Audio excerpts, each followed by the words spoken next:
Good morning. I wanted to do a little update today on the luciferic and harmonic aspects of psychology.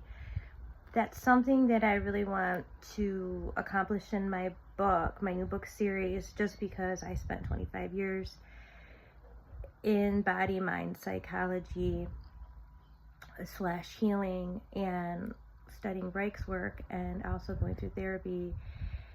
And so now that I've reached this different level, this higher level of body, mind, spirit, and soul, I've been really spending a lot of time trying to explain it and sort of create a quote-unquote diagram to make it easier for people to see and understand. One thing I want to share with you I'm really excited about is this intellectual and cultural history of the Western world by Barnes. I actually inherited this when my uncle, the priest, passed away. I found this book, and I found my other uncle, who was a sightseer and a very tragic sightseer, wrote a bunch of notes in here. And so I'm doing a comparative analysis with that as well. I love that it was written, I think it's 1937. So because we know they're changing history so much, and also through technology and the computer, they're just erasing people, deleting people, adding people. Also too with this, I forget the name of this thing that they're using, the Mandela effect. So things that you knew, they're conflating it with a bunch of sort of urban legends and things like that, and making people think like they're crazy, like they couldn't have remembered that happening after it was deleted online. And I think I've talked about that before. But today we're going to just really briefly touch on a few things. Something that is very important to me, something I feel very strongly about, and I feel like I haven't spoke on this very much, just because it's something I feel so strongly about. I want to make sure when I do cover it and I do address it, that I am properly doing it. So I've been listening to the lectures. I haven't gotten the books yet for Anthroposophy and psychoanalysis, which I find to be absolutely fascinating. That's from Steiner's lecture, let me see, 143 from 1917. And I think I saved this stuff really for last, because the last 6 years I've been studying Anthroposophy and Steiner's work so thoroughly and really from the ground up. I didn't really want to take anything that I was really familiar with, and like I didn't want to challenge that yet until I had a true sort of decent foundational understanding of Anthroposophy and Steiner's work. Even though I've been studying it for 30 years, most of that time was on Waldorf education, and I never at that time wanted to mix those things either. I didn't want to go so far into Anthroposophy because I believed so strongly in Waldorf education that I had a real fear of sort of discovering something that I didn't agree about, and then I have that issue where I sometimes throw the baby out with the bathwater, where I become so sort of focused on something and the importance of something that I start pushing other things away that conflict with that. And it's really something I've had to be very prayerful and aware about my entire life. It has,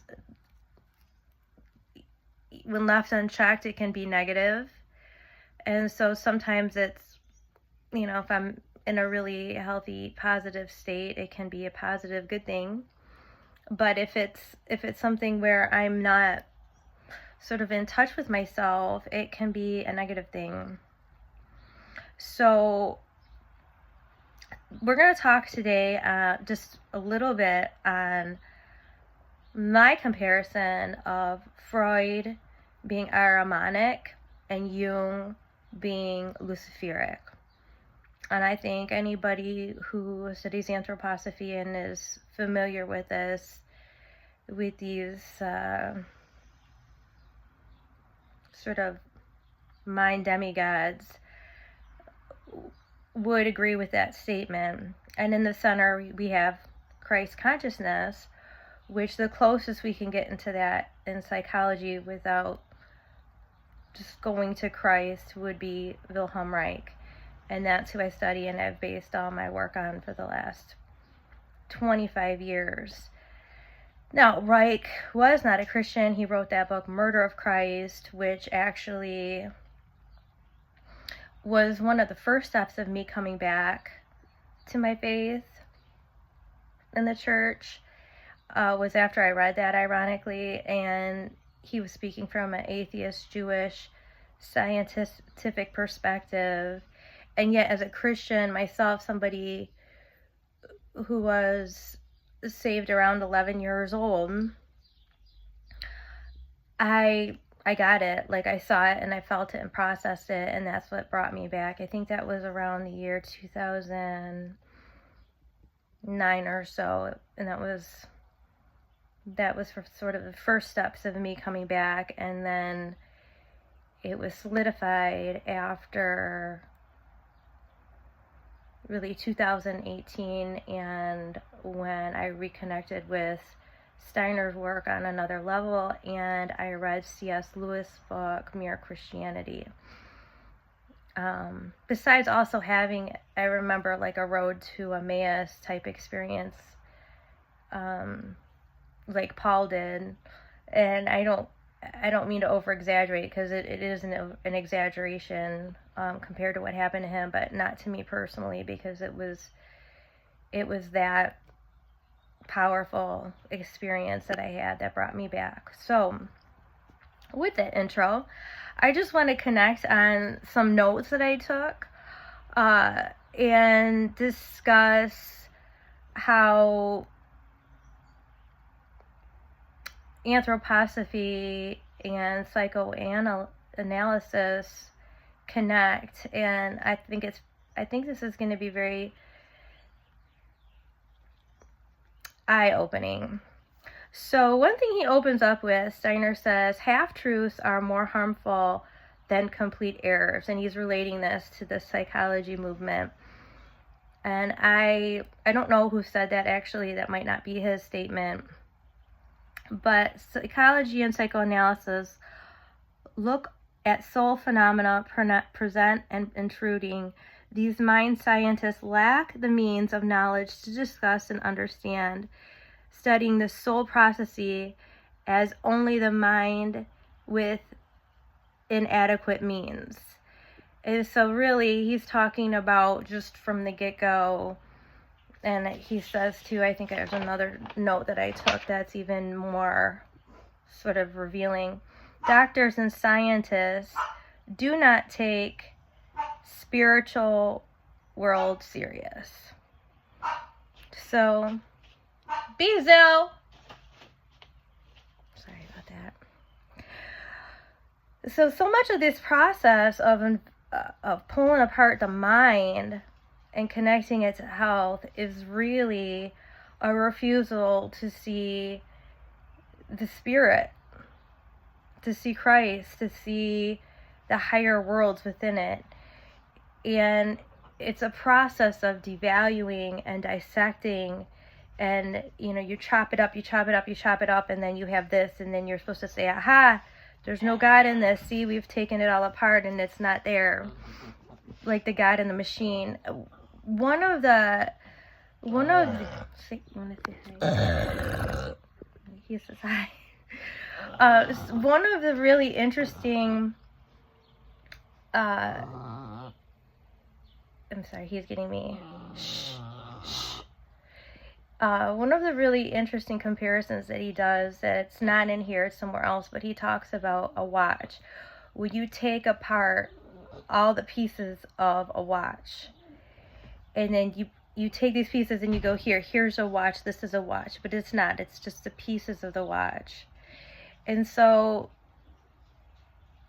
if we go on Steiner's precepts and teachings that humanity's already reached its peak back in the 1800s, and now we're going down and basically backwards, or how Reich would say contracting as humanity, that we've lost the basic foundation of how things work. Like, and part of that's Waldorf education. I get milk from the cow, the mother lactates, we feed our children, the wool, the clothes that we wear, we shear the sheep, we card the wool, we spin it, and we make yarn, and we knit.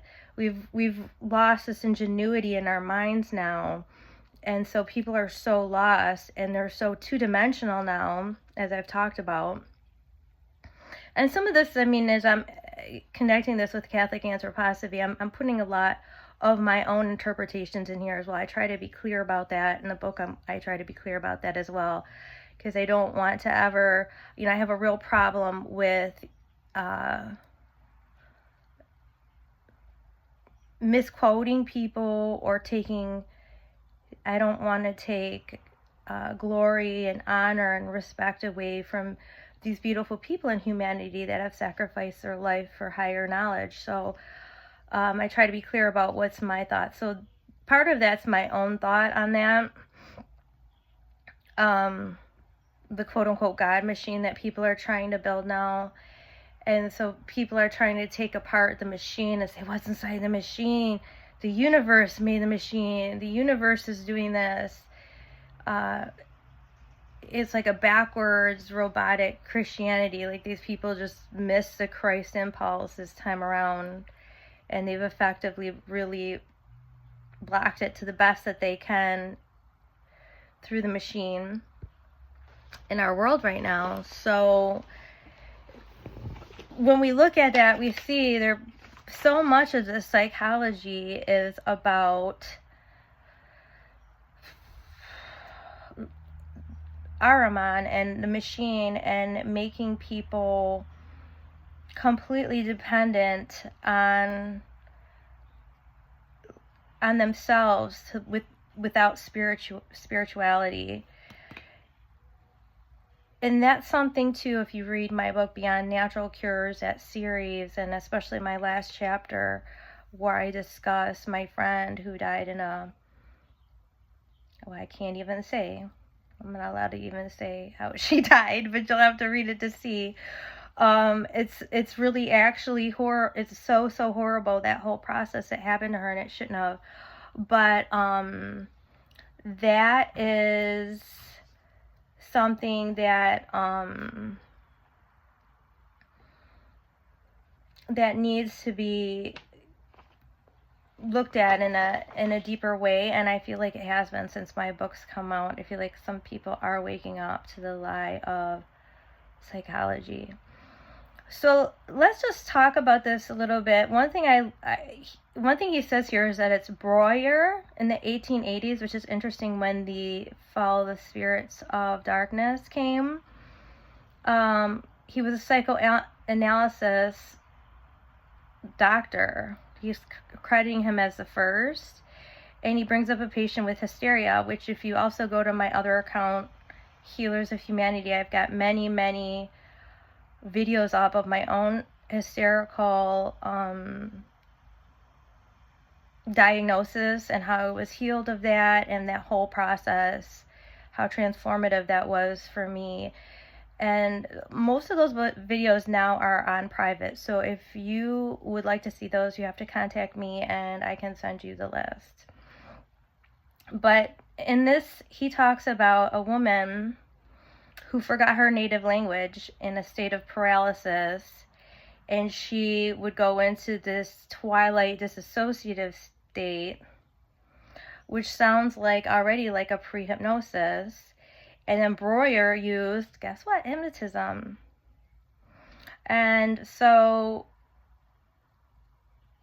I'm vehemently against hypnotism, ever being hypnotized, not ever letting yourself be hypnotized. One time someone tried to hypnotize me and they couldn't, and I felt like that was so good. Like, I was so impressed. It made me realize a lot about myself. People trying to induce me throughout my life, also through media, it signals things like that, how resistant I am. Some people are not strong, some people cannot resist it. This also goes back to the Candy Jones story. If you don't know that story, you should look it up. But hypnotism is always involved on some level. And so when you're in a hypnotic state, you're not in control. So he gives a really good sort of explanation of how Freud and Boyer believed in this psychic wound or shock, but it wasn't a soul wound. You know, they're trying to still take that away.